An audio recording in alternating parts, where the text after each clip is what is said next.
In this Krakow interview series, we explore how cross-cultural religious literacy, CCRL, is being used around the world as a leadership tool that helps navigate issues such as societal crises, radicalization, peace building, and more. It equips leaders to navigate complex challenges through 3 core competencies: understanding oneself, understanding others, and what we can do together. CCRL also builds 3 essential skills: evaluation, negotiation, and communication. This is practical. This is personal. This is leadership. In today's program, Dr. Uriel Simonsohn, founding director of the Haifa Laboratory for Religious Studies at the University of Haifa, shares how he applies cross-cultural religious literacy in the context of the crisis related to the 7th of October attack. All right, thank you, Uriel, for joining us here in Krakow. And the purpose of our CCRL Summit here is to gather the practitioners from all over the world who practice the same principles in their work, maybe not necessarily calling it cross-cultural religious literacy, but utilizing the same ideas. And this series of interviews related to the summit basically aimed to expand the understanding through the broader audience in the world, so to explain what cross-cultural religious literacy means and how it works. All my questions would relate to 3 competences: to know one's faith and what's this particular religious tradition saying about how to engage others, to know what the faith of people who lives around for what they face tradition talking about engagement with others and how to collaborate. So is there any particular point when you realized that you need to study your faith to understand how to engage the others? I totally concur with this scheme, starting with yourself and then moving to talk about others. What I can share with you is what we've been doing in the framework of the Haifa Laboratory for Religious Studies based at the University of Haifa, that I think aligns to a certain extent with the model that you've just outlined. Because our initiatives are often in response to an emergency situation. The project that I'm about to elaborate about began shortly after October 7th. And it wasn't so much to explore ways to explore a theological reasoning behind the readiness of different participants in our work to engage in dialogue, but more as to share their internal reasoning with other members of the group in order to draw them closer to their different traditions, and through that develop a level of familiarity, understanding, even empathy. What's the internal reasoning could be? So different groups in our work decided to step into this project for different reasons. Let me elaborate a bit about what we had done. Shortly after October 7th, we were very much concerned that what had begun in the southern border of Israel will gradually infiltrate mixed urban centers in Israel. Mixed, I mean Jewish Arab. Now, I won't go into the issue of mixed cities in Israel, but there is a conflict and there is a tension in these cities between Jews and Arabs. And given the war that began back in October 7th, 2023, we were worried that the violence on the borders will start permeating our cities. And so we held an emergency summit in Haifa, in the north of Israel, bringing in more than 60 religious leaders from the city and its environs, And we posed to them a very simple question. What can you do as leaders of your communities? Don't blame others. Don't expect others. What do you expect of yourself as leaders in order to prevent from violence entering our city? And while the mere fact that people were sitting in the same room at such a tense time in Israel was an achievement in itself. But their propositions were very, how shall I say, not very practical, or we didn't find them very promising in terms of what they could deliver eventually. So based on that, we initiated a series of meetings for a select group of 25 religious leaders. We narrowed down the group, hailing from 5 to 6 different religious communities in the city, so Muslims, Christians of 5 different denominations, Jews of different strands, Druze, Ahmadis, all men and women. We led them through this process during which initially they all presented their different traditions to one another and what in their traditions justifies their presence in the room. Can they locate anything in their respective traditions, scripture, ideas that would speak in favor of their engaging in dialogue? Every community or every leader entered this project with a different motivation. So, for instance, the Muslims entered this conversation because I think they were mainly pressed to do so by various institutional bodies, be it the government or the municipality. They didn't come just because they felt it's a good thing to do. Although these are good people and they're interested in dialogue, but this is not highest on their priority. And then the Christians, in fact, you find this pattern in the behavior of the churches, the different churches in Israel, that there's a lot of statement or discourse about how we're in support of dialogue, how we should all talk to each other, love each other, etc., etc. Normally, it doesn't translate into any practical steps. So we kind of built on that. Say, okay, you've always been talking about the need for dialogue, so come over.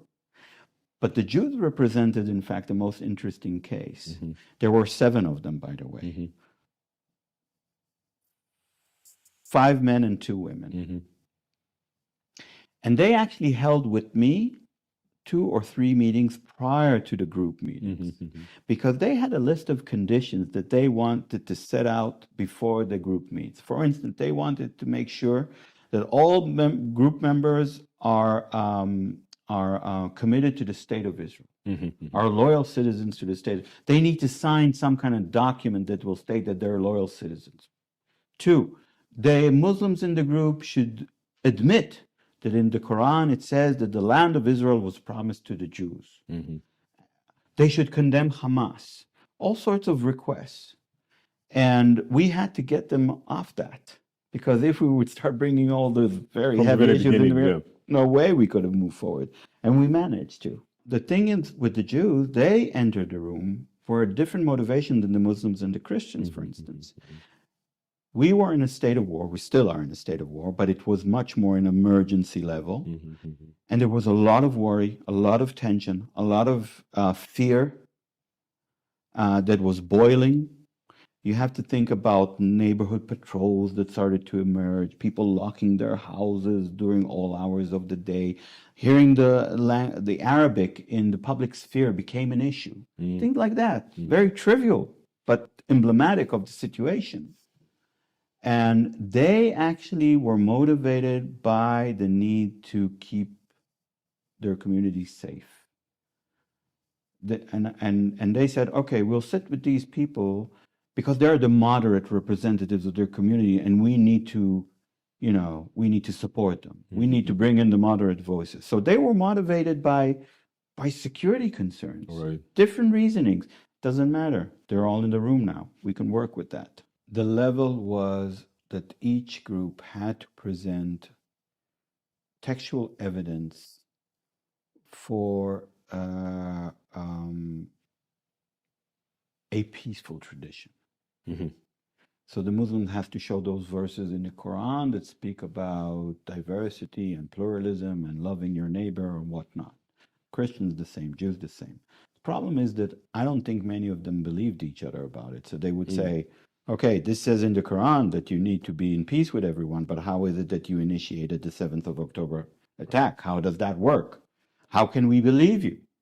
So here came in another factor which I found very useful also for the future. You have to recall that this is a 25 individual group of individuals representing Jewish Orthodoxy, Reform Judaism, Druze, 5 Christian denominations, Sunni Muslims, and Ahmadis. These are not all the same. The biggest tension is between the Jews and the Muslims. It's the biggest tension. The groups in the middle, or sort of in the different groups, they're sort of serving as mediating voices. Because, for instance, the Jews, they trust the Druze because the Druze serve in the army. And the Muslims, when it comes to relationships with the Jews, they can trust the Ahmadis, not on theological issues, but on matters pertaining to interfaith relations.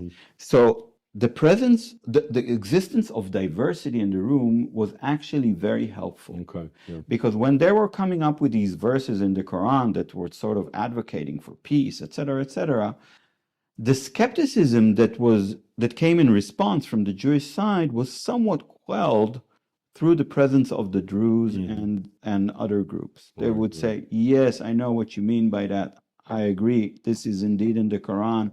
These are, I can confirm. This was very helpful, this diversity in the room, because there were different groups that had different levels of trust among each other. Very interesting. So, and very detailed, very practical, by the way. You can apply same, basically structure on the different conflicts in the different areas. Exactly. Because, so the diversity was very helpful, and also the choice to focus on your immediate vicinity. We're caring about your community, about your home, about your family, about your daily experiences, routines. This is not the big picture questions. This is just how do we handle life from here on? We're putting aside right now the big issues. And that was helpful to get people calm down a bit, detach themselves from the big conflict that is going outside, and being able to communicate with each other who all cherish the city, who all care about the city. We all care about the city. We work in the city, we serve in the city, we teach in the city, we go to schools in the city, we shop and we make business in the city. So let's make it happen. So this was the process that began by scriptural reasoning, but gradually enabled building a sense of trust and empathy, because the next stage would be, okay, so this is Islam at large, this is Judaism at large, these are the ideas that you speak about. Let's talk about your communities. Tell us more about your communities. What are your challenges? What are your successes? What are your hopes? What are your concerns? And all of a sudden, the people in the room got a whole different idea of their neighboring communities in the city. And this process that began with the theological reasoning for their presence in the room gradually moved into a communal issue. And based on this introduction, we were able to gradually build trust between these people. So to be more, from my point of view, to be more effective, you need to go public at some point. Of course. Did it happen? That's the declaration. Okay. I mentioned this earlier. After the 6 meetings, when the group was finally ready to continue, we put it to them, would you like to come out public with this? Because we weren't sure that they would be ready. We were very concerned about this, by the way. But it turned out that they were ready. And we gave them, and they drafted a declaration, which they asked for. We gave them 2 weeks to run it through their different communities. So they would affirm them. And then once they've confirmed the declaration, it could come out. But there's a very nice anecdote that I can tell you in that relation and could be of interest.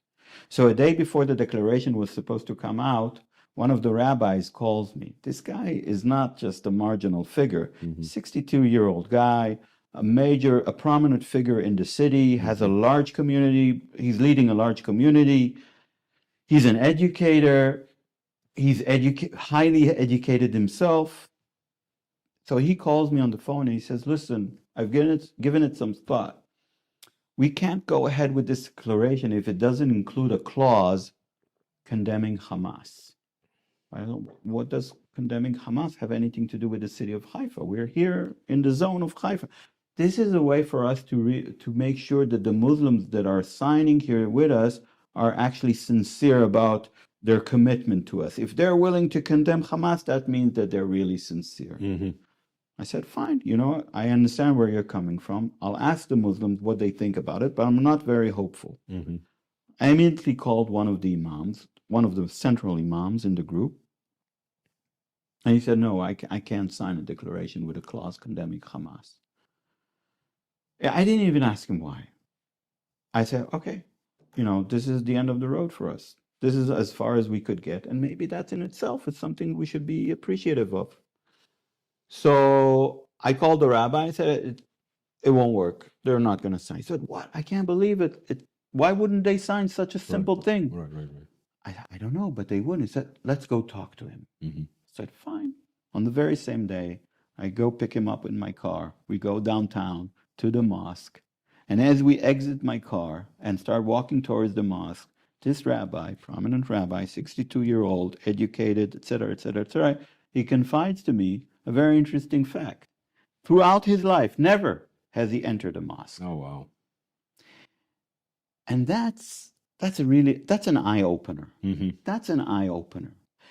People have huge theories about Islam mm-hmm. or Judaism or other traditions, mm-hmm. but they're getting their information from third-party sources. Right. They're not acquiring them directly. And evidently, that's a problem. Okay, we move into the mosque. I have these two leaders sitting in front of me, the imam and the rabbi, and I say to them, look, there is this difference. I mean, the mere fact that you guys are sitting here in front of me right now is an achievement. I like that. And maybe we should be thankful. The imam says, stop. I don't have a problem signing a declaration condemning Hamas. My community won't have a problem. Where is the problem? The problem is that once I step out of my city and I go to Jerusalem or to the West Bank, Muslims will point out to me and say, this is the imam who signed a declaration condemning Hamas along with Zionist rabbis. You know what this means for me or for my family? We're putting ourselves in danger. And he didn't get to finish his sentence. And this rabbi that a minute ago was very resolute about his insistence that there would be a clause condemning Hamas, I didn't realize that. I had no idea. We don't have to have a clause condemning Hamas in the declaration. Now, this couldn't have been achieved if we hadn't had the process. Right. And we asked them, how would you propose in the future to deal with potential conflicts? And they realized that by working together, they would be much more effective, building task forces, for instance, having their different communities know more about each other, going into high schools and talking with the students. All sort of ideas started to come up in the air. And based on that, they formulated by March 24 a public declaration of mutual solidarity among all religious communities in the city.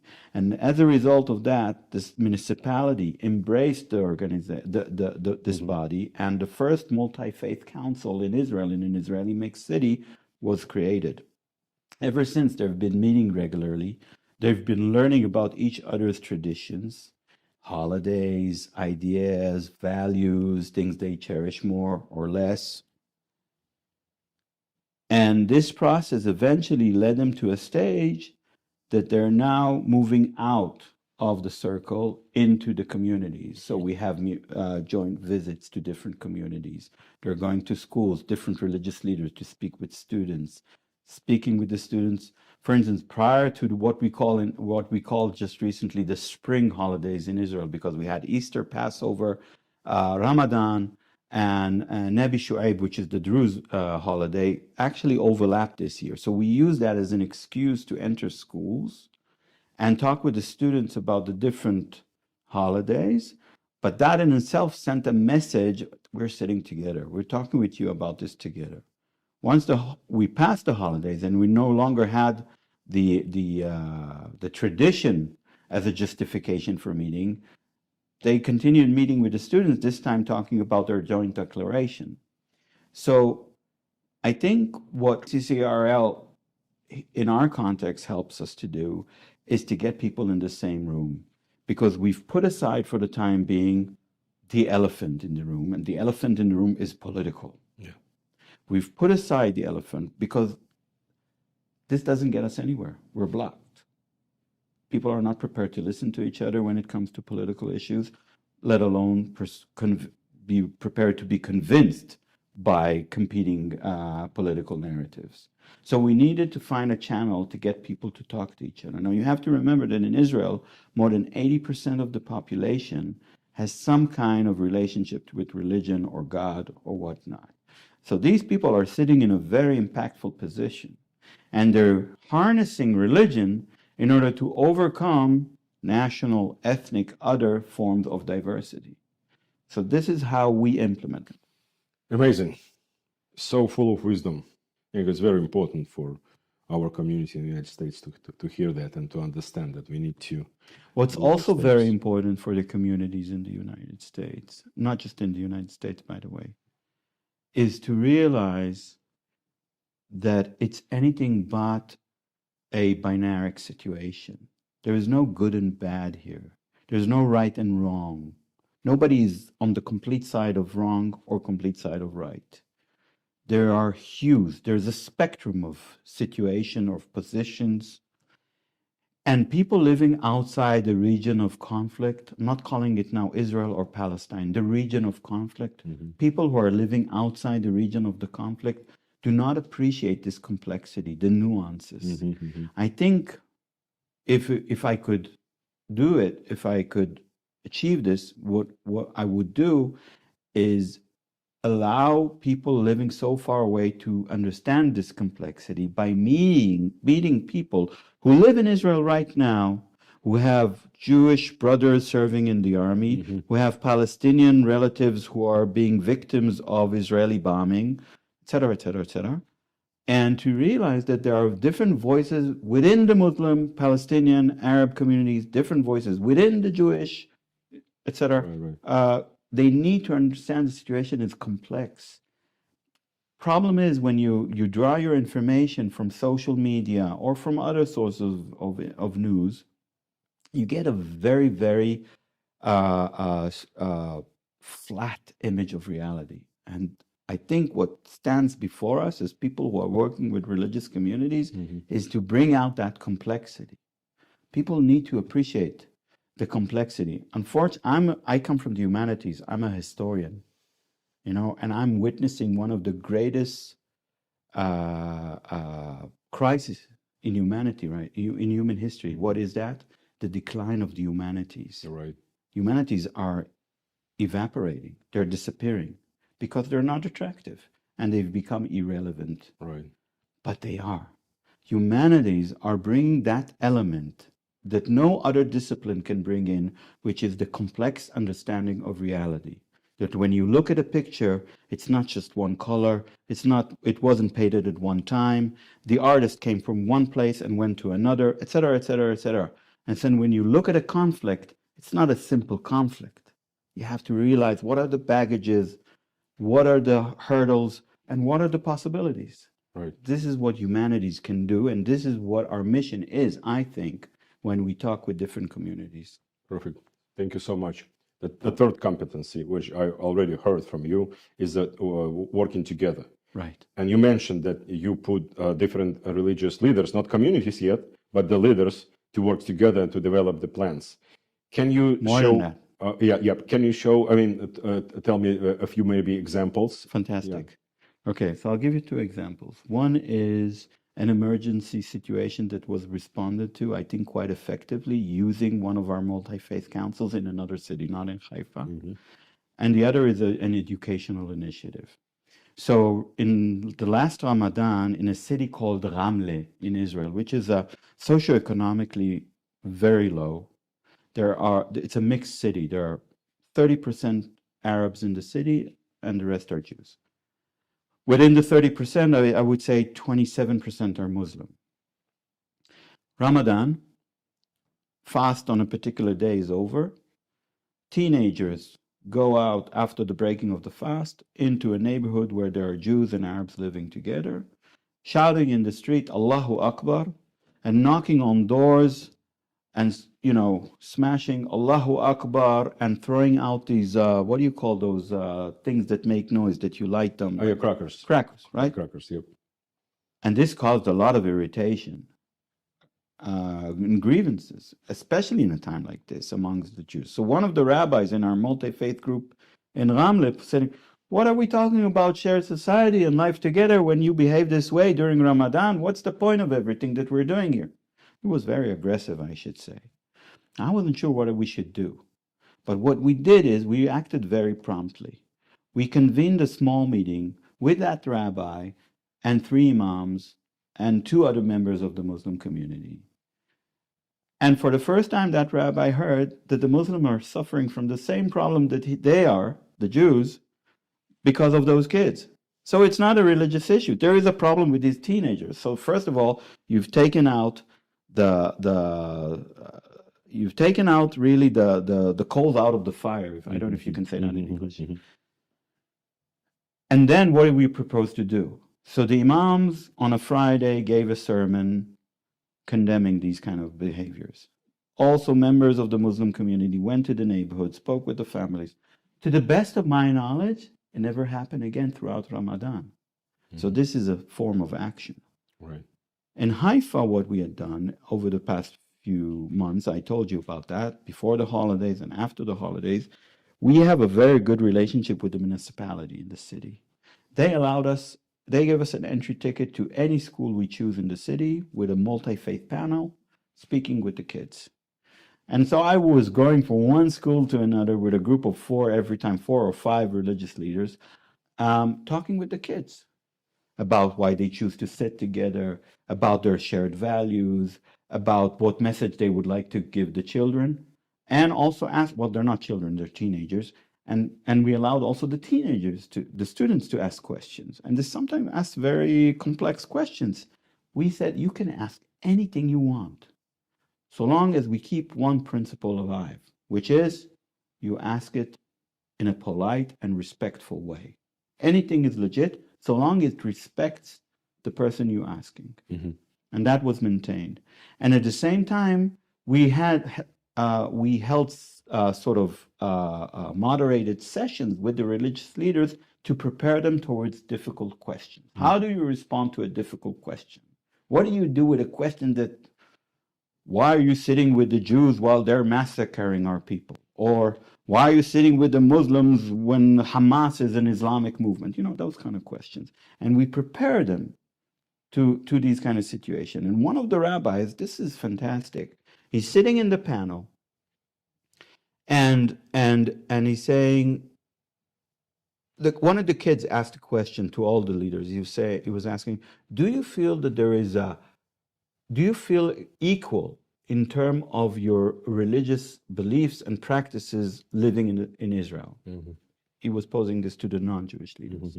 So they responded, the Christians, Muslims, they responded, as far as our ability to practice our religion and everything that involves that, we feel no problem at all. We are equal to others. But there are other issues in which we feel unequal.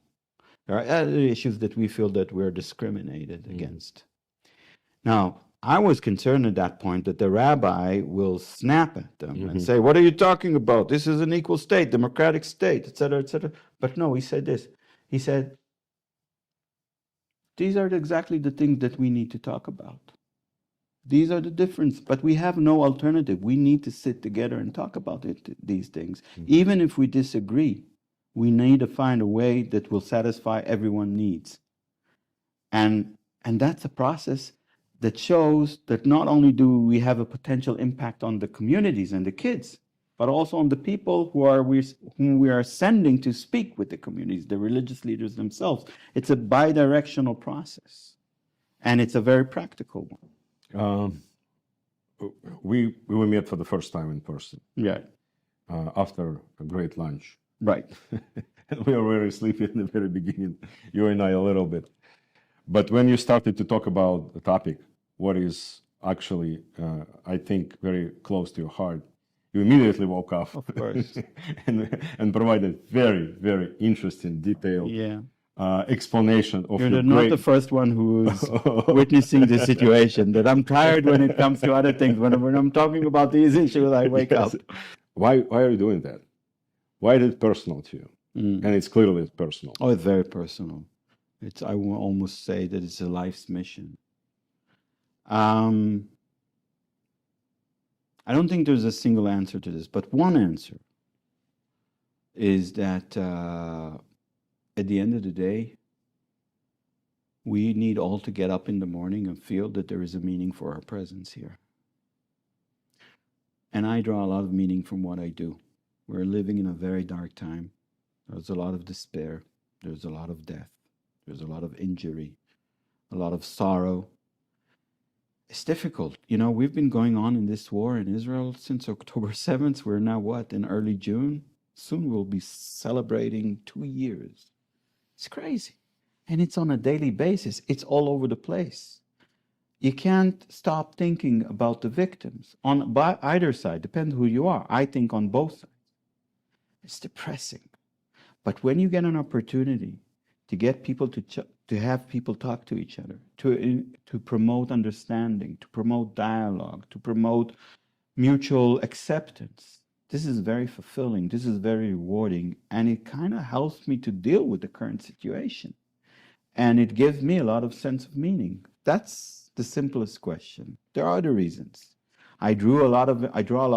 I'm a historian by training. I'm a medievalist. I was trained to read medieval rabbinic texts, Islamic texts, ecclesiastical materials, hagiography, canon law, you name it. That's my training. I went to study with the best teachers. I was supposed to do this until the end of times. But what we learned from looking at these texts and observing these societies living in the same region 1,000 years ago, that they were able mostly to handle a very harmonious daily routine. And you ask yourself, why is it that they were able to do that and we're not? Mm-hmm. Maybe there is something to learn from the Middle Ages, despite the bad name it's received. There's something to learn there. And what I've learned, that the most important thing is the personal connection. Mm-hmm. But you need to get people to talk to each other. Religion, faith is extremely instrumental in that regard.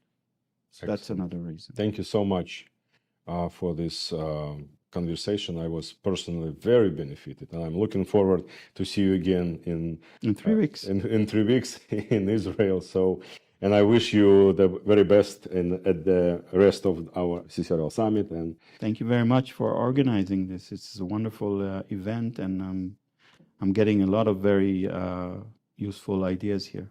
Perfect. Thank you so much. Okay. Appreciate it.